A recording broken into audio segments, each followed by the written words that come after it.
আসসালামু আলাইকুম ওয়া প্রিয় এসএসসি শিক্ষার্থী ভাই বোন, আজকে আমি তোমাদের জন্য একটি গুরুত্বপূর্ণ টপিক নিয়ে হাজির হয়েছি। সেটি হচ্ছে ঢাকা বোর্ড 2019-এর রাইট ফর্ম অফ ভার্বস নিয়ে। আজকে আমি তোমাদের এই প্যাসেজটির অর্থাৎ এই রাইট ফর্ম যে ভার্বের যে প্রশ্নটি, এটির বিস্তারিত তথ্য এবং কি কি রুলসের ভিত্তিতে হয়েছে, কিভাবে তোমরা সহজেই পারবে সে বিষয়গুলি বলে দেব। পাশাপাশি বাংলা অর্থটি আমি বলে দেব। আর সর্বোপরি এই ক্লাসটি দাখিল, আলিম, এইচএসসি এমনকি তোমরা যারা চাকরি বিভিন্ন পরীক্ষায় বসো অর্থাৎ প্রতিযোগিতামূলক পরীক্ষা দিয়ে থাকো, তাদের জন্য এই ক্লাসটি খুবই গুরুত্বপূর্ণ। কারণ এখানে বেশ কিছু রুলস রয়েছে, যে রুলসগুলো তুমি জেনে অন্য রাইট ফর্ম ভার্বসে অ্যাপ্লাই করতে পারবে। আর চাকরির জীবনে কোনো না কোনো পরীক্ষাতে দেখা যাবে তুমি কমন পেয়ে যাবে এই সমস্ত রুলসগুলো। অতএব গুরুত্ব সহকারে দেখো, ইনশাআল্লাহ তোমার অনেক উপকারে আসবে। তো চলো আমরা শুরু করি। Complete the following text with the right form of verbs. Dhaka board 2019। প্রথমে আমরা বক্সের ওয়ার্ডগুলোর অর্থ দেখে নিই। থিঙ্ক মনে করা, বি বলতে এখানে হওয়া, অ্যামেজার বিভার বলতে আমরা নর্মালি অ্যামেজার অজয়কে মিন করে থাকি। বি বিন বিংও হতে পারে। ডিফেন্ড প্রতিরক্ষা করা, অনার সম্মান। ইন্সপায়ার অনুপ্রাণিত করা। রিমেম্বার স্মরণ করা। স্যাক্রিফাইস বিসর্জন দেওয়ার দায়, মারা যাওয়া। এবার আমরা এই প্যাসেজটির কীভাবে করে পূর্ণ করবো সেটা একটু খেয়াল করি। Patriotism is a noble virtue. স্বদেশপ্রেম একটা মহৎ গুণ। It dash a man, it inspires অনুপ্রাণিত করে a man to shed the last drop of blood. তার জীবনের শেষ বিন্দুটুকু দিতে অনুপ্রাণিত করে। স্বদেশপ্রেম এমন একটা গুণ।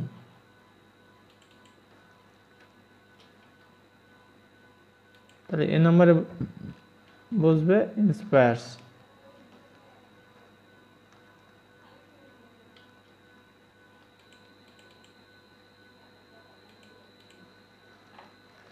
It inspires a man to shed the last drop of blood, to dash the freedom of his country, to defend.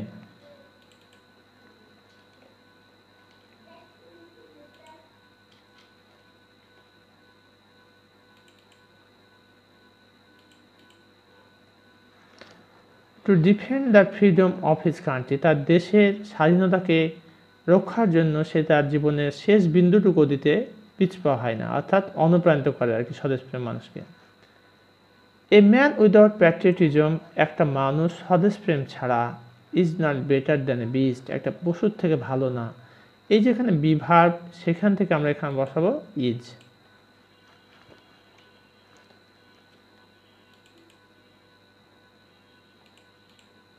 Not better than a beast, a true patriot, একটা প্রকৃতপক্ষে আসল দেশপ্রেমিক বা প্যাট্রিয়ট দেশপ্রেমিক, dash by wall, is honoured by ওয়াল।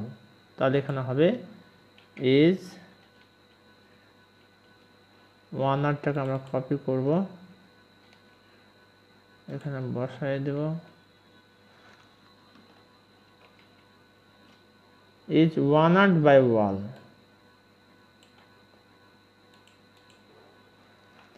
অর্থাৎ এখানে বলতে চাই একজন দেশপ্রেমিক কি হয়, সকলের দ্বারা সম্মানিত হয়। He always dash for the welfare of his country, he always things, এখানে রয়েছে থিং, আমরা এটা কপি করে এখানে বসাই দেব, আর তার সাথে কি যোগ করবো, এস যোগ করে দেব। হি অলওয়েজ থিংস, সে সর্বদা চিন্তা করে, for the welfare of his country, তার দেশের মঙ্গলের জন্য। অন দ্য আদার হ্যান্ড, অপরপক্ষে দ্য আনপ্যাট্রিয়টিক মেন, যারা দেশপ্রেমিক না সেই সমস্ত লোকজন, think only for their own interest, এখানে হবে think.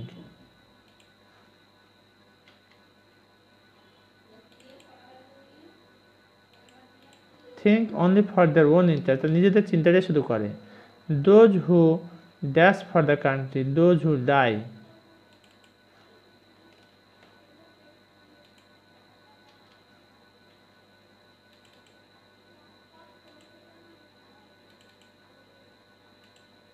those who die for the country, যারা দেশের জন্য মারা যায়।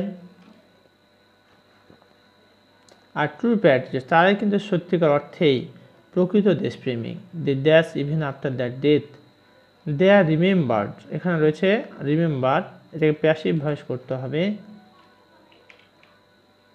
দে are remembered.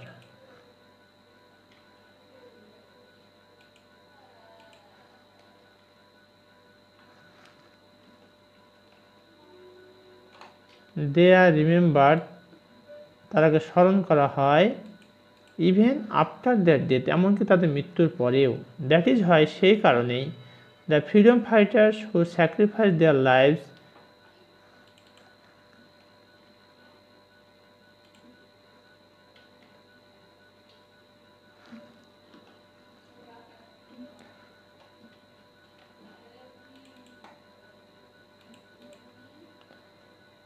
sacrificed their lives in 1971 are remembered and will be dashed forever. Sacrificed their lives in 1971 are remembered and dashed forever and will be honored. শেষের চাপটা হবে will be honored.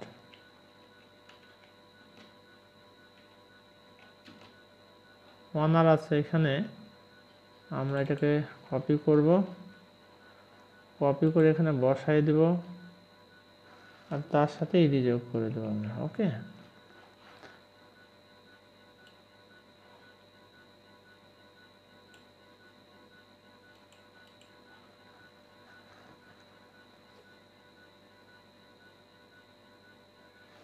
প্রিয় শিক্ষার্থী ভাই বোন, দেখো এখানে আমি পুরো প্যাসেজটি অর্থ তোমাদের সুবিধাতে আবার বলে দিচ্ছি। অর্থটি patriotism is a noble virtue, স্বদেশপ্রেম একটা মহৎ গুণ।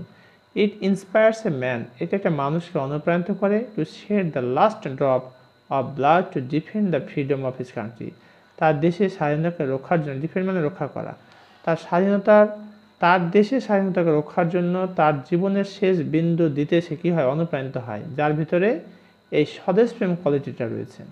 এ ম্যান উইদাউট প্যাট্রিয়টিজম, একটা মানুষ স্বদেশপ্রেম ছাড়া, is not better than a beast, একটা পশুর চেয়ে সে ভালো না।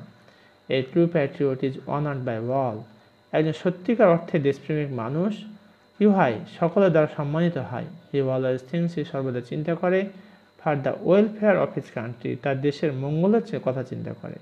অন দ্য আদার হ্যান্ড, অপরপক্ষে the unpatriotic men think only for their own interest, যারা দেশপ্রেমিক না তারা শুধু নিজেদের কথা চিন্তা করে। Those who die for the country are true patriots, যারা দেশের জন্য মারা যায় তারা সত্যিকার অর্থেই দেশপ্রেমিক। They are remembered, তারা স্মরণকৃত হয় ইভেন আফটার দ্যাট ডেথ, তাদের মৃত্যুর পরেও। That is why the freedom fighters who sacrificed their lives in 1971 are remembered and will be honored forever. এতক্ষণ পর্যন্ত প্রিয় শিক্ষার্থী ভাই বোন, তোমরা যে প্রশ্নটি দেখলে সেটি হচ্ছে তোমার ঢাকা বোর্ড 2019-এ এই প্রশ্নটি এসেছিল, বিষয় হচ্ছে রাইট ফর্ম অফ ভার্বস। আশা করছি তোমাদের এই ভিডিওটি অনেক কাজে দিবে এবং এখান থেকে অনেকটা উপকৃত হবে। যদি তোমাদের কোথাও কোনো সমস্যা হয়ে থাকে তাহলে কমেন্ট করে জানিয়ে দাও। ইনশাআল্লাহ I will try my best to give your comment reply. Thank you very much for watching this video. আজকের মতো এখানেই শেষ করছি। সবাই ভালো থেকো, সুস্থ থাকো। আসসালামু আলাইকুম ওয়া রাহমাতুল্লাহ।